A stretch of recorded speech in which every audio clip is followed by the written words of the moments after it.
जय हिंद क्लास।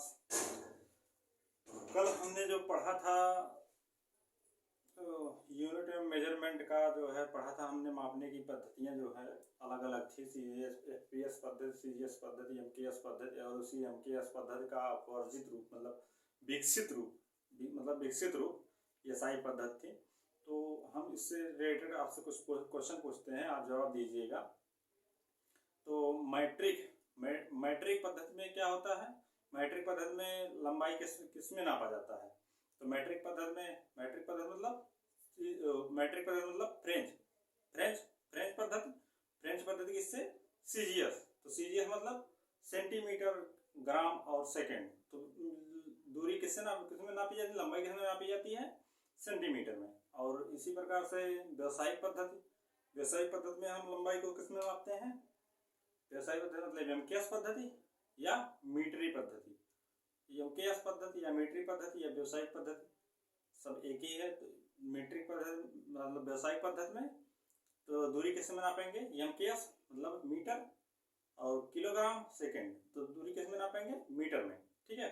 अब इसी से जो है हमने कल कहा था कि हम सदिश राशि और सदिश राशि, इसमें हमने कहा था कि जो है मूल मात्रक और व्युत्पन्न मात्रक के बारे में हम चर्चा करेंगे। मूल मात्रक जो होता है वो जैसे हिंदी में जो होता है कि स्वर और व्यंजन होते हैं, स्वर जो है स्वतंत्र होते हैं, उसी प्रकार से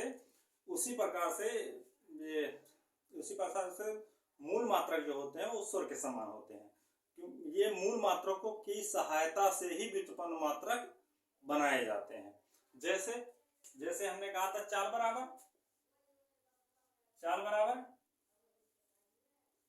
बराबर दूरी बटे समय।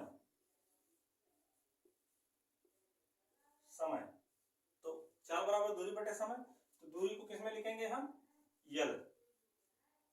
लंबाई को किसमें मापते हैं? यल में से ऐसा नापते हैं। तथा समय को टी से मापते हैं, इसको टी लिख देंगे। और फिर फिजिक्स में जो है कोई चीज नीचे नहीं रहती, तो इसको ऊपर ले जाएंगे तो हो जाएगा यल टी इनवर्स। ठीक। तो ये हो गया, ये व्युत्पन्न मात्रक है। इसी प्रकार से अब चाल पता हो गया, तो अब त्वरण में क्या होता है? त्वरण की परिभाषा अभी तो बताया नहीं है। तो त्वरण की परिभाषा होती है कि वेग परिवर्तन की दर को त्वरण कहते हैं। तो वेग परिवर्तन किसमें होगा? जब जहां दर लग जाए वहां समय बटे के रूप में जरूर आएगा। तो उसमें वेग परिवर्तित हो रहा है किसके सापेक्ष? समय के सापेक्ष टी। और हमने यहाँ पे ये चाल बी जो है, चाल को या दूरी को, तो यहाँ पे हो जाएगा दूरी के लिए क्या लिखते हैं? यल टी इनवर्स। ये हो गया चाल या दूरी के लिए, और बटे टी।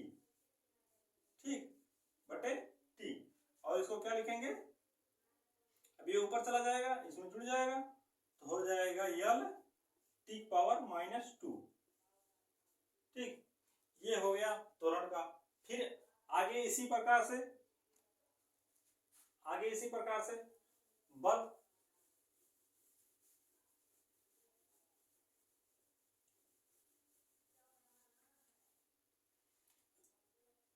इसी प्रकार से बल के लिए लेंगे। बल के लिए क्या करेंगे? बल बराबर F बराबर ma। ठीक, F बराबर ma। इसको क्या लिखेंगे? इसको अगर लिखेंगे तो किलोग्राम द्रव्यमान, इसका यम जो है द्रव्यमान है, तो द्रव्यमान को दूसरे लिखते हैं, किलोग्राम में लिखते हैं। और ये त्वरण है, ये क्या है? त्वरण है। तो त्वरण के लिए हम क्या करते हैं? यल मतलब मीटर प्रति सेकंड स्क्वायर। ठीक है, या तो इसको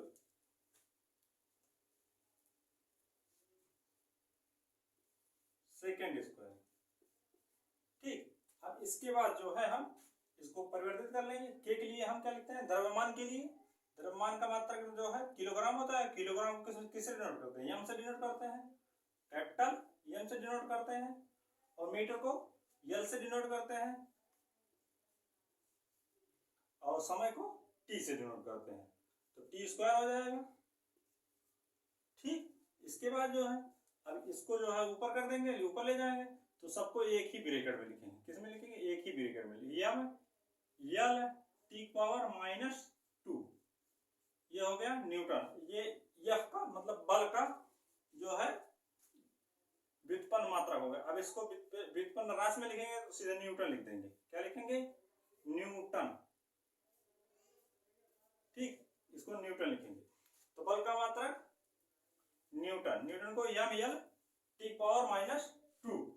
इसी प्रकार से हम आगे जिस मतलब जैसे जैसे चैप्टरों को पढ़ेंगे उसी प्रकार से सबके मात्रक जो है बताते चलेंगे।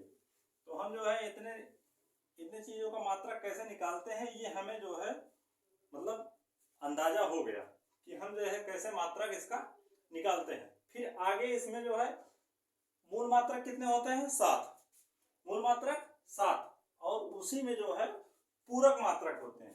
पूरक मात्रक होते हैं, पूरक मात्रक होते हैं। पूरक मात्रक कितने होते हैं? 2 होते हैं।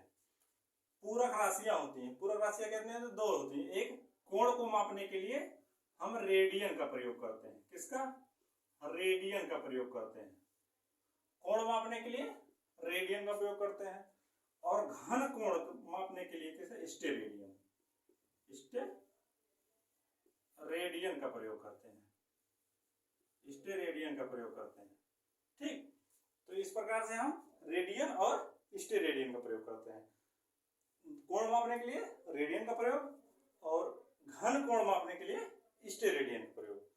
तो इसी के क्रम में हम आगे बढ़ते हैं। आज कुछ जो है बड़ी राशियां जैसे नापने के लिए, जैसे कभी कोई चीज है, दवा हो गई, दवा जो है छोटे में आती है तो उसको अलग लिया जाता है, और बड़े बड़े पिंड को जब नापा जाता है उसके लिए अलग मतलब भार के लिए मापा जाता है। तो इस प्रकार से कुछ राशियां हैं, उसे हम लिखेंगे। जैसे मीटर को हम मीडियम मतलब मध्य में रखते हैं, क्योंकि लंबाई को मीटर से नापते हैं। अब मीटर के बाद जो है यहां मीटर लिखेंगे, मीटर। इसके बाद डेकामीटर, डेका लिख देंगे, deca, hecto, kilo, kilo, kilo hecto deca metre, kilo hecto deca metre. तो ये हो गया। अब इससे मतलब यह किलो तो सामान्य भाषा में जो है वो किया ही जाता है सामान्य भाषा में। इसके बाद जो है किलो के बाद मेगा आ जाएगा, mega, giga, giga, mega, giga, और टेरा पेटा,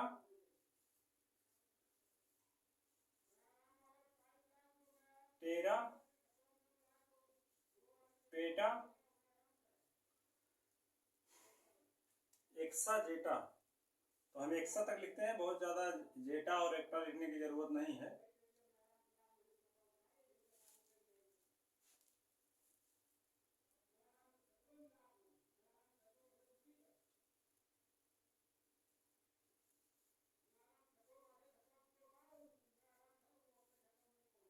एक्सा, आगे जेटा, आगे एक्टा, ऐसे बढ़ते जाएगा। ठीक है, जेटा एक्टा तक। ये बड़ी राशियों को मापने के लिए, जैसे बड़े पिंड, बड़े चीज कोई बड़े चीज की कोई भार हो गई या बड़ी दूरी हो गई, तो बड़े भार और बड़ी दूरी मापने के लिए ये किया जाता है। तो मीटर के स्थान पे 1 रखेंगे, डेका के स्थान पे 10 रखेंगे, हेक्टा के स्थान पे 100 रखेंगे। लेकिन इसी प्रकार से अब जीरो बढ़ाते जाएंगे तो बहुत जीरो हो जाएगा। इसी को संशोधित रूप में लिखेंगे हम 1, 10, 10 का पावर, यहाँ पे 1 लिख सकते हैं, यहाँ पे 2 लिख सकते हैं, और यहाँ 10 की पावर 3 लिख देंगे, किलो 3।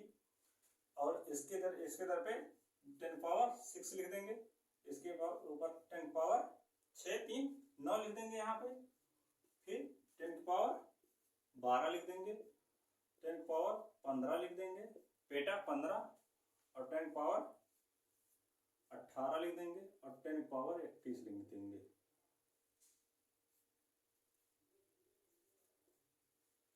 और इसी प्रकार से एक और जो बताए थे एटा के लिए 10 पावर 24 लिख देंगे। ठीक, इसमें अब मीटर है, यहाँ पे लीटर लिख सकते हैं और ग्राम लिख सकते हैं, कुछ भी लिख सकते हैं। कहने मतलब ये मीटर के स्थान पे जो रखेंगे इसके मतलब इन सभी के पीछे वो चीज आएगा। अगर मीटर रखेंगे तो decametre, hectometre, kilometre, megametre, gigametre, terametre, petametre, hexametre, zettametre, hectametre ये लिखेंगे।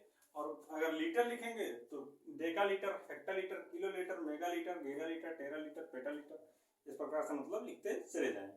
तो हमें ये याद करना है। याद करने के लिए सबसे सरल है कि इसको याद करेंगे किलो से। पहले तो इतना ये तीन दिन करके याद कर लें।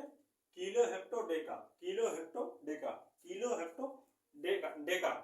फिर इसके बाद मेगा, मेगा, गीगा, टेरा, पेटा, मेगा, गीगा, टेरा, पेटा, मेगा, गीगा, टेरा, पेटा, एक्साजेटा, मेगा, गीगा, टेरा, पेटा, एक्साजेटा, एक्साजेटा। अगर ये हमें क्रम से याद है तो हम जो है उसको लगा ले जाएंगे। तो इसको फिर से बोलते हैं, क्या बोलेंगे इसे? पहले ये तीन, किलो, हेक्टो, डेका और मीटर है ये इधर। फिर उधर जो है मेगा, गीगा, टेरा, पेटा, एक्सा, जेटा और एक्टा। वहां पे ये जो 24 है उसके लिए एक्टा। ठीक, इसी प्रकार से कुछ छोटी दूरियां नापनी हो, जैसे छोटे दवाई का भार हो, या फिर छोटी दूरियां में जैसे किसी तार की मोटाई, या फिर अलग अलग चीज जो हम माइक्रो में मापी जाती है, तो उसके लिए जो है अलग शब्दावली का प्रयोग किया जाता है। जैसे कहते हैं मतलब 1 माइक्रोमीटर का तार, 1 माइक्रोमीटर व्यास का तार, तो उसको लिखेंगे 10 पावर -6 लगा देंगे। अब उतना मतलब लिखने के लिए माइक्रो लिख दिए सीधा, उसमें अंक लगाने की जरूरत नहीं है। लेकिन कभी कभार क्वेश्चन में ऐसे आ जाएगा माइक्रो, जब नहीं पता रहेगा तो माइक्रो बारे में कैसे लिखेंगे।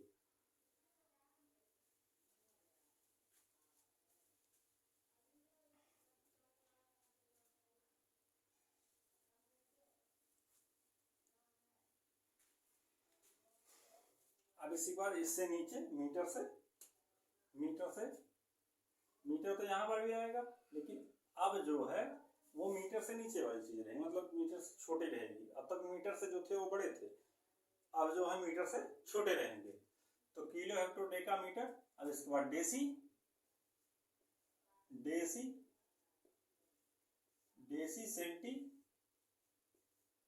सेंटी, मिली,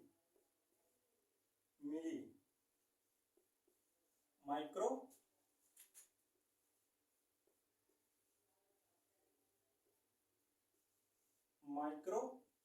के बाद नैनो,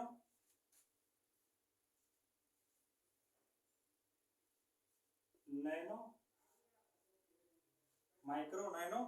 इसके बाद जो है पिको,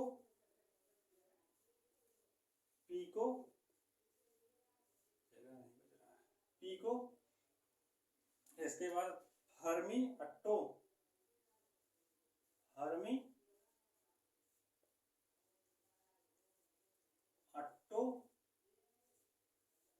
आगे जेटो, अट्टो आगे उसे आता जाएगा। तो अट्टो तक ही याद रखें, बहुत ज्यादा पूछता नहीं है। ये ज्यादातर ये नैनो तक, पिको तक, फर्मी तक पूछ लेता है कभी कभार, बस इतना जो है अधिक पूछता है। और यही ज्यादा पूछता है, वो जो आगे बताया उसमें तो कम आता है, लेकिन इससे ज्यादा क्वेश्चन आते हैं न्यूमेरिकल करने के लिए। तो यहाँ पे 1 लिखेंगे और यहाँ 1/10 लिखेंगे। यहाँ पे घटता जाएगा, इससे मीटर से ये घटता जाएगा, और जो पहले बताए थे वो बढ़ता जा रहा था। तो इसमें क्या लिखेंगे? 1/100 लिखेंगे, इसमें 1/1000 लिखेंगे। लेकिन 1000 आगे जो है बहुत बड़ी बड़ी अंक है, तो ऐसे लिखने से तो काम चलेगा नहीं। ऐसे लिखेंगे तो पूरा ब्लैक बोर्ड भर जाएगा और प्लस याद भी नहीं होंगे। अब तो इसको छोटा करने के लिए क्या करेंगे? यहाँ पे 1 लिखेंगे, यहाँ 10 पावर -1 लिखेंगे, ये ऊपर चला जाएगा। यहाँ 10 पावर -2 लिखेंगे, यहाँ 10 पावर -3 लिखेंगे। फिर इसके बाद यहाँ माइक्रो के लिए 10 पावर -6 लिखेंगे, नैनो 10 पावर -9 लिखेंगे, और पिको 10 पावर -12 लिखेंगे, और फर्मी 10⁻⁻15 लिखेंगे और ऑट्टो जो है 10⁻⁻18 लिखेंगे। ठीक है, तो इतना चीज हो गई। अब इसमें जो है हमें ये याद करना है, याद रहेगा तो आगे जब क्वेश्चन आएगा, जैसे कार्य ऊर्जा में या फिर जो है बल में या फिर जो उसमें न्यूटन के तीनों नियम में और जो है जड़त्व में, इन सब में जब आएगा तो जैसे माइक्रो, फर्मी और नैनो करके क्वेश्चन देगा कि एक फर्मी बल मतलब एक फर्मी से ये काम किया गया, वो किया गया, तो इस प्रकार से जो है होगा। तो इसके लिए हम जो है आगे पढ़ेंगे। तो इतना जो है हमें याद कर लेना है, याद कर लेंगे। अब जब अगली वीडियो लाएंगे तो उसमें जो है ये फिर पूछेंगे। ठीक है।